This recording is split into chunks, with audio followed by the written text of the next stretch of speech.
আপনার তো road tax আপনার থেকে বেশি নেওয়া উচিত, কারণ আপনি বাইকের মধ্যে পুরো সংসার নিয়ে ঘুরবেন, এটা তো হবে না। হবে। আসসালামু আলাইকুম দর্শকবৃন্দ, কি অবস্থা সবার, কেমন আছেন আপনারা? আপনাদের সবাইকে আমাদের নতুন একটা ভিডিওতে স্বাগত। দর্শকবৃন্দ, আমি কবুতরের জন্য বিভিন্ন জায়গায় ঘুরে বেরিয়েছি, বিভিন্ন রকম জিনিস দেখেছি। তো কিছুদিন আগে রাজশাহী কাকনহাটে গেছিলাম। তো কাকনহাটে যায় দেখলাম কি, তো এক ভাই, উনাকে আমি এর আগে অনেকবার হাটে দেখছি, উনি অনেকগুলা কবুতর বাইকে করে নিয়ে আসছে। তা আমি উনার এই বাইকে করে নিয়ে আসাটা দেখে আমি মোটামুটি অবাক হই। চলেন আপনাদেরকে আগে একটু দেখাই নিয়ে আসি। গ্রাম বাজারের হাটগুলোতে যখন যারা আসলে কবুতরের পাইকার থাকে, তারা যে কবুতর বিক্রি করতে আসে, তারা এইভাবে বাইকের পেছনে এত বিশাল খাঁচা বেঁধে কবুতর নিয়ে আসে। তো এই যে দেখেন, একটা খাঁচা বাঁধছে, তারপরে পেছনে আবার আরেকটা বাঁধতেছে, দেখছেন?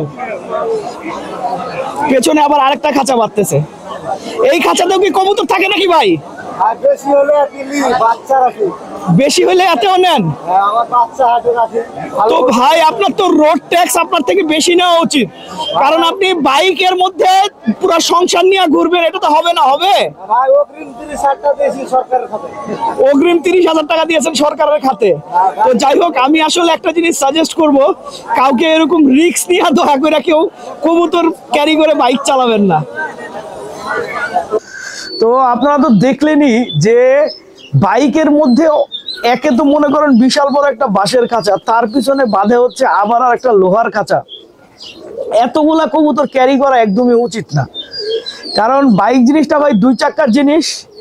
তো যদি কোনোভাবে এমন একটা প্লেসে পড়ে যায় যে গাড়িটা কন্ট্রোল করতে হবে, গাড়িটা কন্ট্রোল করা, বাইকটা কন্ট্রোল করা খুব কঠিন হয়ে যাবে।